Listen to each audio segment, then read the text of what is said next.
ካራባኦ ካፕ ፍጻሜ መድፈኞቹ አርሰናሎችን የሚገጥመው ቡድን መሆኑ ተረጋግጧል። እንግዲህ በካራባኦ ካፕ ግማሽ ፍጻሜ የመልስ ጨዋታ ኢታር ላይ ኒውካስትልን ያስተናገደው ማንቸስተር ሲቲ በመጀመሪያው ዙር ጨዋታ 2-0 አሸንፈው እንደነበረ የሚታወስ ነው። ታዲያ በዚህ ጨዋታ ላይም አዳዲስ ፊቶችን በቋሚ 11 አሰላለፉ ላይ ያስመለከተን ፔፕ ጋርዲዮላ በመጀመሪያው አጋማሽ ከድንቅ ፐርፎርማንስ ጋር 3-0 በማሸነፍ በድምር ውጤት 5-0 ማድረግ ችሎ ነበር። የመጀመሪያው አጋማሽ ላይ ኒውካስትል ዩናይትዶች ወደ ጨዋታው ለመግባት ብሎ እንግዲህ በሜዳቸው የተቆጠረባቸውን ጎል ለማካካስ ሲሉ ለማጥቃት ከሜዳቸው ነቅለው ሲወጡ ተከታታይ ጎሎችን ነበር ማንቸስተር ሲቲዎች ማስቆጠር የቻሉት። ኦማር ማርሙሽ 2 ጎሎችን ማስቆጠር የቻለ ሲሆን ቲጃን ራይንደርስ ደግሞ አንዷን ጎል ማስቆጠር ችሎ ነበር ማለት ነው። ታዲያ ከረፍት መልስም እንግዲህ የኤሪሃው ኒውካስትል ዩናይትድ ቀይሮ ባስገባቸው ተጫዋቾች ጫና ፈጥሮ ለመጫወት ሞክሮ ነበረ። ተቀይሮ የገባው አንቶኒ ኤላንጋም 63ኛው ደቂቃ ላይ ጎል አስቆጥሮ ይህንን ጨዋታ 3-1 ተሸንፈው በድምር ውጤት 5-1 ተሸንፈው ከውድድሩ ውጪ ሆነዋል ማለት ነው። የፔፕ ጋርዲዮላ ማንቸስተር ሲቲ በፍጻሜ መድፈኞቹ አርሰናሎችንም እንደሚገጥም ተረጋግጧል ማለት ነው። የፍጻሜው ጨዋታ ከወዲሁ ተጠባቂ እንዲሆንም አድርጎታል ማለት ነው። በዚህ ጨዋታ ላይ ግን የፔፕ ጋርዲዮላ ማንቸስተር ሲቲ በተለይ ፈርስት ሃፍ ይዞት የገባው የጨዋታ መንገድ በጣም የሚደንቅ ነው ማለት ይቻላል። ኒውካስትሎች በሁለተኛው አጋማሽ ወደ ጨዋታው ለመመለስ ጥረት ቢያደርጉም ባልተሳካላቸውም ነበረ። ለማንኛውም እናንተ ስለዚህ ጨዋታ ምን ትላላችሁ? ሀሳባችሁን ኮሜንት ሴክሽን ላይ አካፍሉኝ። የፕላስ ምልክቱን መጫን እንዳትረሱ። ምንድነው እንዴ? ተመስገን። እኔማ ትናንት እንቅልፌን በማይረባ ጊዜ ማጥቼ ነበር። ዛሬ በጊዜ ተኛለሁ።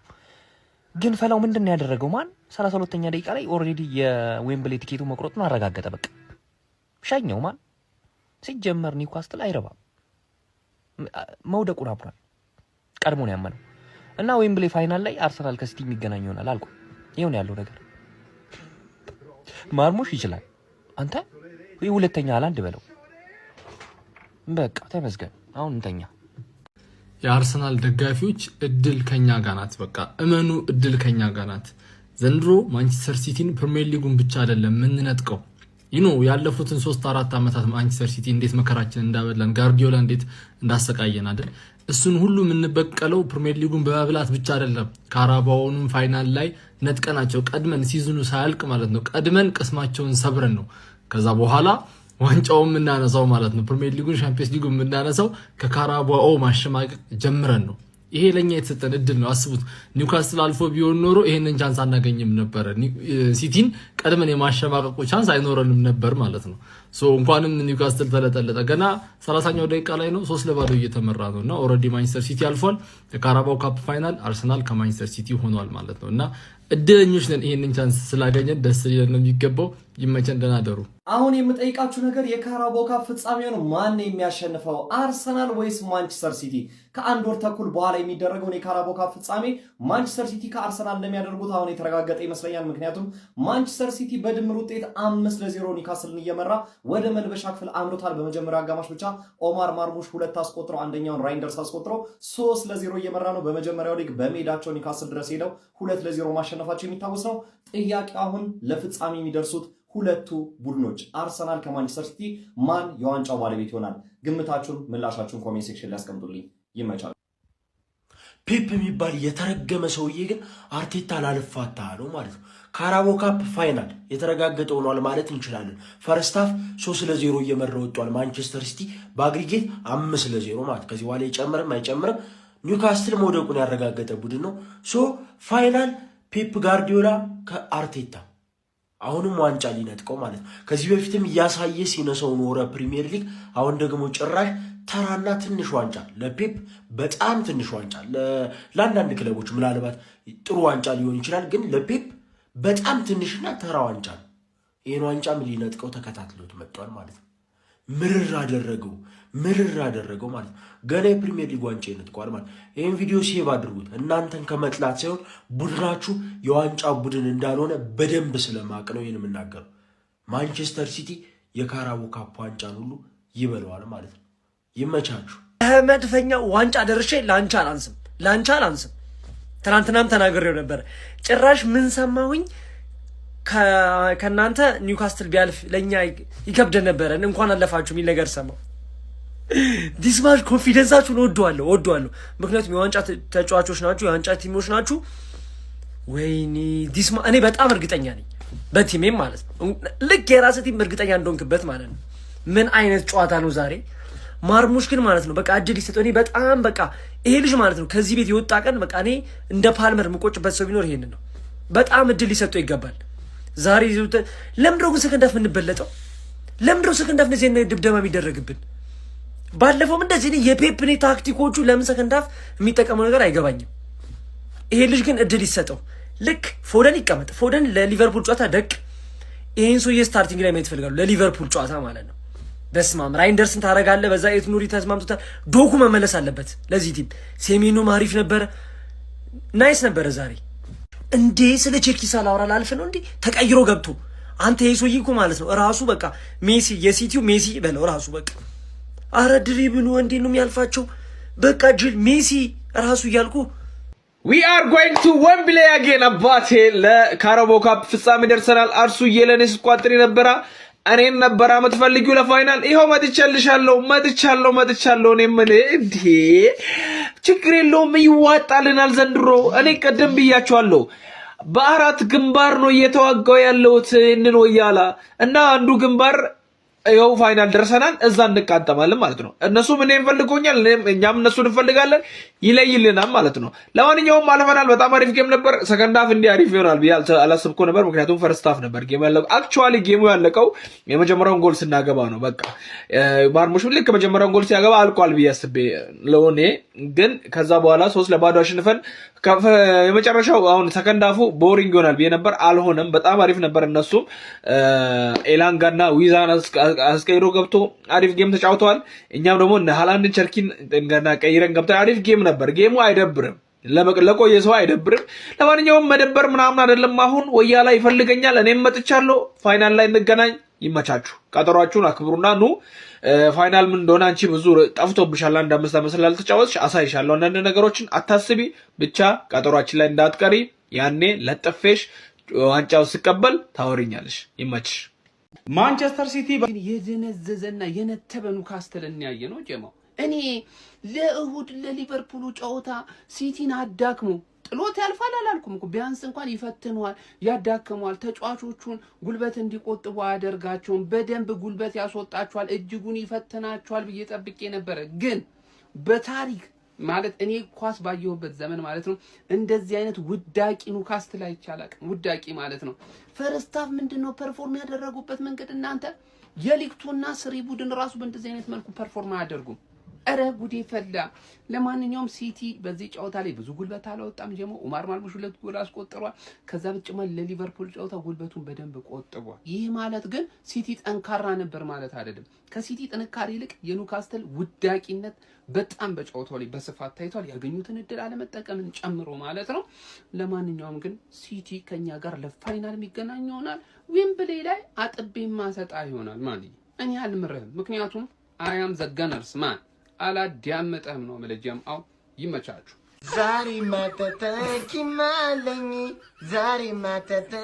ማለኝ ወያላን ይለጥልኝ ፈላው እንግዲህ በቃው ማለት ይተረጋግጧል። በቃ ስለዚህ ግብለኝ ነው መራገጥ ይሆናል። በቃ ወያላን ምትጠለቅበት ስልጣን ይሰጣል። በቃ ተዘጋጅ። እኔ እንዴት እንደተጠለቅኩ ታይታል። የኔን ፈለግ ማስቀጠል አለብን። መታሰው ሲለጠለቅ እንዴት ቁጥር ነው ይጠየቃል። እኔ ብልቱን እነግርሃለሁ። ዘንበላው በቃ እኔን መከተል ነው። በተጠና ነው በቃ ወያላን ማብቃት አለብን። በቃ ወይ ይበላ ሞቼ ነው ቆሜ ያራደየ ልጆች እንቋጥራለና ያራደየ ልጅ በቃ በለው ማሻአላ በቃ ይመጣ በቃ እናወራለን በውስጥ በቃ በጣም ያራዳ ልጅ ፒዛ ይያል። ማንቸስተር ሲቲ አሸንፏል። ሶ ጋይስ ምን ልላችሁ ነው መሰላችሁ ፔፕ አሁን ከገባው የማርሙሽ አስፈላጊነት እና ምን ያክል ቲሙ ማርሙሽ ሲኖር እንደሚንቀሳቀስና ምን ያክል ቢያንስ ብዙ ሚሳቱ ቢኖር እንኳን ፕሬስ ማድረግ እንደሚችል ማየት አለበት ፔፕ። ምን አይነት የሚገርም ጥምረት ነው ያየነው በቸርኪ በራይንደርስ እና በማርሙሽ መሃል የሚገርም ጥምረት። አሁንም ቢሆን ሮሪ ወደ ቦታው እስካልተመለሰ ድረስ የጌማችን ጠንቅ መሆኑን አያቆምም። ገብቶም ቢጫ አይቷልና ኒኮ ጎንዛሌዝ በዚህ ሰዓት ከሮሪ ተሽሎ እየተጫወተ ያለ ተጫዋች ነው። ፔፕ እነዚህን ጥፋቶች ማስተካከል አለበት። ሃላንድ ይውጣ እያልኩኝ አይደለም ጋይስ።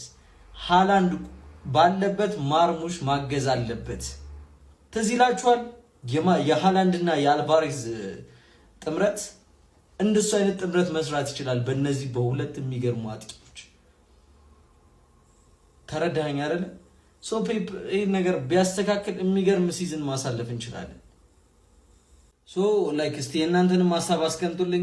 ሌላኛው ነገር ቴሌግራማችንን ጆይን ማድረግ እንዳይረሱ። በቀን ብዙ ትኬት ነው የሚበላው፣ ብዙ ዊን አለን ምናምን። እኔ ብዙ ነገር ማብራራት አልፈልግም። ቴሌግራሜን ባዮ ላይ ሊንኩ አለላችሁ፣ ገብታችሁ ጆይን ማድረግ እንዳትረሱ። ይሄን አካውንት ፎሎ ማድረግ እንዳትረሱ ጋይስ። ሼር ኮፒ ሊንክ አድርጉ። ያው ቴሌግራም ቻናሌን ሄዳችሁ ስታዩት ትረዳላችሁ። መልካም ምሽት፣ መልካም አዳር። ቻው ቻው።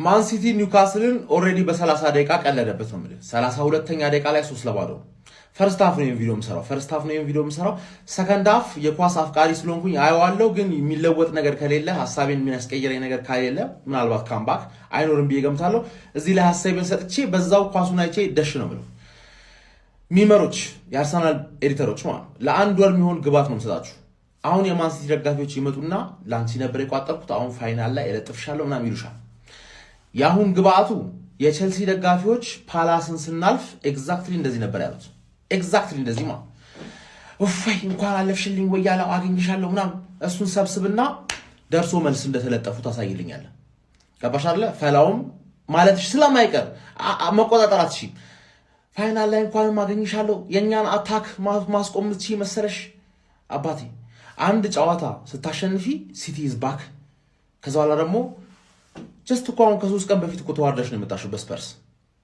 ሁሌ ምርጥ አቋም ስታሳይ ዘንድሮ የተረዳ ነው ሌላው ቡድን ስለማይችል ነው እንጂ አንቺ አትሽም ተረጋግቷል ከሌላው ስለምትሻይ ስለዚህ ወያላውን እንኳን ማግኘት ምናምን ብለሽ ተለጥፈሽ ሌላ የአንድ ወር ደግሞ ግባት ሰጠውማ ኦሬዲ ግባት ተዘጋጅ ፈለው ዌምብሊ ላይ እንደማረግ ተረጋገጠ እንደ ኒውካስል ላይ አገባህ ማለት እኔ ላይ ታገባለህ ወይ ቶተናም ካገባብህ እኔ አንተ ላይ አላገባብህም ወይ ማንዬ ከኒውካስትል አንተ ትሻለኛል ታክቲካሊ ነው ማወራው በንቀት ምናምን አይደል ያስፈራል የሲቲ አታክ ኦፍ ኮርስ ያስፈራል ሁሉም ጨዋታ ላይ ያስፈራ ይችላል ብልጥ የሆነ ደጋፊ እንደዛ ነው የሚያስበው ግን በፈራህም ከኒውካስል የበለጠ አልፈራህም ፋክቱ ነው የምነግርህ ፓፓውቴ ካንተ የተሻለ ክለብ ስለሆነ አይደል ለኔ አንተ ትሻላለህ አንተ ግን ዝም ብለህ ስለያወራ ስለሆነ አሁን ኤዲት የቼልሲን አስፈራራበት ከወር በኋላ ደግሞ ታስፈራራበታለህ ደግመህ ማለት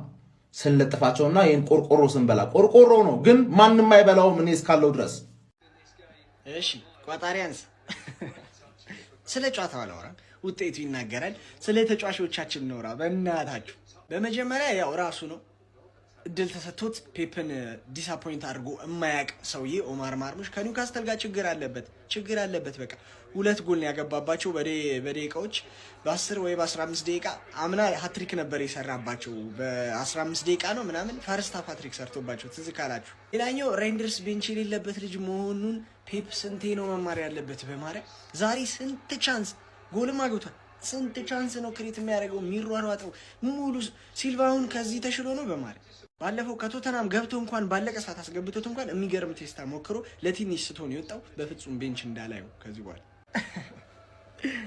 ትክክለ የስቲ ደጋፊ ኮንክና የቸርኪ አድናቂ ኮንክ በደንብ ታየውና በደንብ ትገረምምና በጣምም ትስቃለ አይታችሁታል ፔፕ ማን ነው ቸርኪ ሁሌ እንደምናልፍ ሲያቅ ማለት ነው የሆነ ጌም ኢዝ ደን ቸርኪ በቃ ወደ መቀለድ ነው የምትገባው ማለት ነው ትሪክስተር ምናምን ስኪል መሀል ሜዳ ላይ ሆኖ ማቀበል ነፍ እየቻለ ተከቦ ስርትርት አረጋቸውና በስኪል ከዛ ፔፕን አይቶ እንደዚህ ማለት ይቅርታ አይነት ነገር አለው ፔፕ እንደዚህ እያየቀጠል ለውላል ፔፕ ስለ ቲሙ ነው አንድ ጎል እንኳን እንዳይገባብን ምናምን ሰተት አይወድም ለዛ ነው እንጂ ማለፋችን እኮ ግልጽ ነው ለማንኛውም አርሰናል ከሲቲ ፋይናል ላይ ጠብቂኝ አንቺ ወያላ ዋንጫ እንዴት እንደሚበላ አሳይሻል ኳድሪፕል እንበላለን ብለሽ ዜሮ ካልቀረሽ ምን አለ ናሆም ትኛለሽ